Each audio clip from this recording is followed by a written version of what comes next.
परीक्षा हो जाए तो रिजल्ट में धांधली के आरोप लगते हैं। छात्रों के पास प्रदर्शन आंदोलन का ही रास्ता छोड़ा जाता है। वहीं छात्रों ने बिहार और उत्तर प्रदेश में अपनी नौकरी के सपने के साथ खिलवाड़ रोकने के लिए प्रदर्शन किया। उग्र होकर ट्रेन की खाली बोगियों में आग लगा दी। 3 दिन से यह आंदोलन छात्रों का देश के 2 राज्यों में चल रहा है।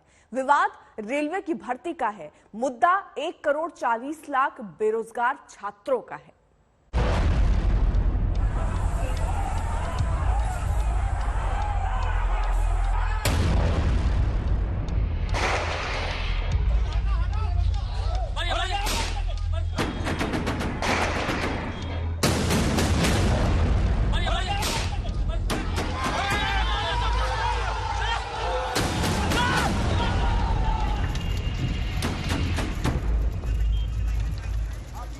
आप रेलवे के भविष्य हैं।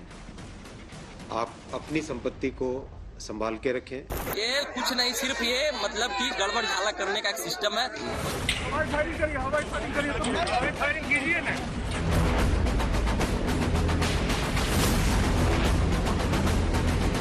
छात्र हमारे साथी हैं, हमारे भाई हैं, हमारी ही बहनें जो एग्जाम दे रहे हैं। लड़का का उम्र खत्म हो रहा है, मरते जा रहा है और भविष्य के लिए हम लोग ये प्रोटेस्ट किया।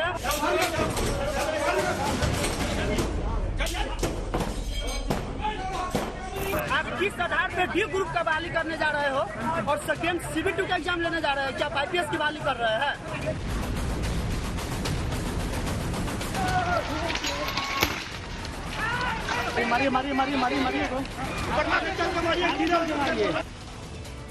लगातार तीसरे दिन छात्रों के प्रदर्शन के बाद जाकर, एक नहीं 2 राज्यों में छात्रों के गुस्से के बाद जाकर, छात्रों को कानून तोड़ने के लिए मजबूर करने के बाद जाकर रेल मंत्रालय ने वो कदम उठाया जो पहले उठाना था।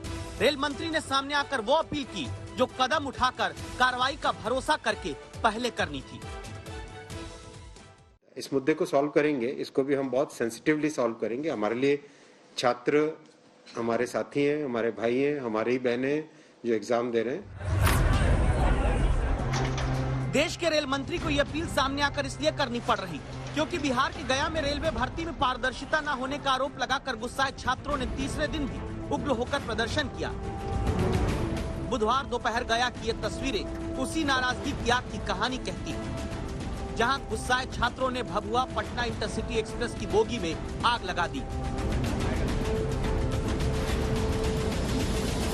देश जब गणतंत्र दिवस मना रहा है, गया में छात्रों को काबू करने के लिए पुलिस को आंसू गैस का गोला छोड़कर उन्हें दौड़ाना पड़ता।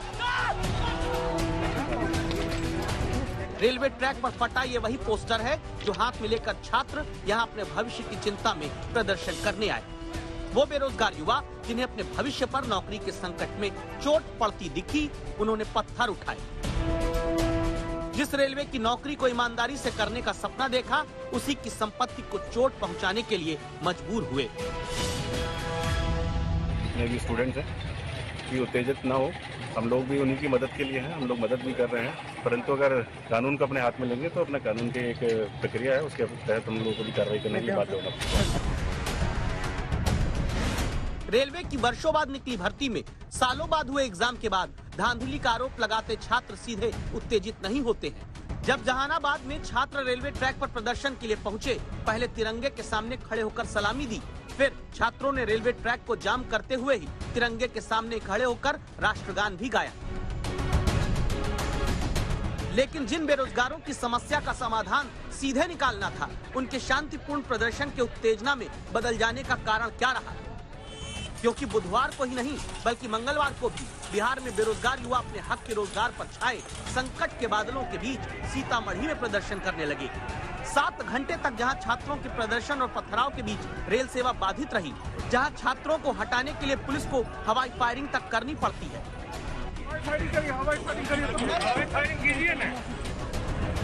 सरकारी नौकरी की चाहत रखने वाले जानते हैं कि अगर कोई गैर कानूनी काम में लिप्त हुए तो नौकरी मिलने से रही। फिर छात्रों के गुस्सा होने का कारण क्या सिर्फ रेलवे भर्ती में लग रहे अनियमितता के आरोप हैं, या फिर छात्रों के गुस्से का कारण ये रेलवे का फरमान भी बना जिसमें वार्निंग देते हुए कहा गया कि जो लोग प्रदर्शन कर रहे हैं उन्हें वीडियो के जरिए पहचान करके अभी और भविष्य में कभी भी रेलवे की नौकरी नहीं करने दिया जाएगा। कुछ वीडियोस हम लोगों को मिल रहे हैं जिनकी जांच करवाई जा रही है और ऐसे वीडियोस में चिन्हित किए जा रहे हैं और यदि कोई रेलवे में नौकरी के इच्छुक व्यक्ति या कोई परीक्षार्थी उनकी पहचान अगर होती है तो उन्हें भविष्य में रेलवे की नौकरी के लिए सदा के लिए प्रतिबंधित भी किया जा सकता है। जो समाधान का भरोसा देने छात्रों के प्रदर्शन के तीसरे दिन रेल मंत्री आए, जो छात्रों को भाई बहन, अपना बच्चा और देश का भविष्य बताया, क्या ये काम पहले नहीं होना चाहिए था? न कि समाधान निकालने का भरोसा देने की जगह सीधे वार्निंग ही देने का काम शुरू कर देना था। सरकार ने रेलवे के जरिए नोटिस जारी करके प्रदर्शनकारियों को ही धमकी दे दिया।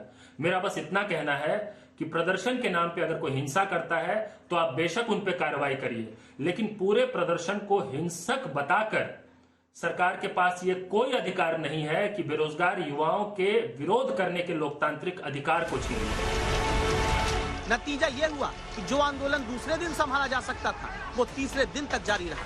ये तस्वीरें आरा स्टेशन की, जहां आरा सासाराम ट्रैक पर सासाराम आरा डाउन फास्ट पैसेंजर ट्रेन में पत्थरबाजी हुई। ट्रेन की लास्ट बोगी को आग के हवाले कर दिया। नाराज बेरोजगार छात्रों को कानून हाथ में लेने के लिए मजबूर किया और फिर सख्त कानून का सहारा लिया जाने लगा।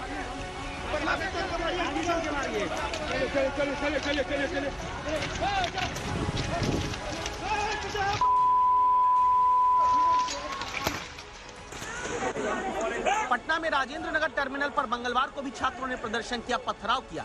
पुलिस ने बेरोजगारों को दौड़ाया, पानी की बौछार करके प्रदर्शनकारी युवाओं को पीछे धकेला। ये सब कुछ राजेंद्र नगर टर्मिनल पर पटना में लगातार 2 दिन हुआ।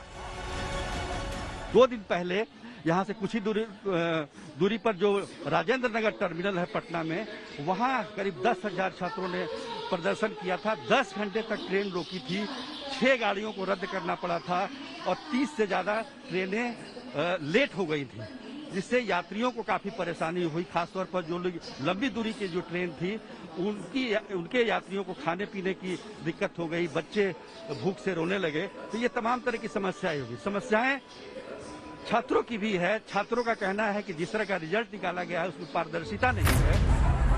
ये हफ्ता ही छात्रों की प्रदर्शन के साथ शुरू हुआ, जब पटना में राजेंद्र नगर टर्मिनल पर सुबह से धरना देते छात्र शाम तक उग्र हुए। पुलिस ने सख्ती से हटाना शुरू किया, आंसू गैस के गोले छोड़े। रेलवे की परीक्षा में धांधली का आरोप लगाते हुए हजारों की संख्या में अभ्यर्थियों ने पटना में राजेंद्र नगर रेलवे स्टेशन को पूरी तरीके से कह सकते हैं यहाँ हाईजैक कर लिया है। संभव है आपके मन में सवाल होगा, आखिर देश की संपत्ति को ही जलाकर कोई मांग कैसे पूरी की जा सकती है? लेकिन इस सवाल के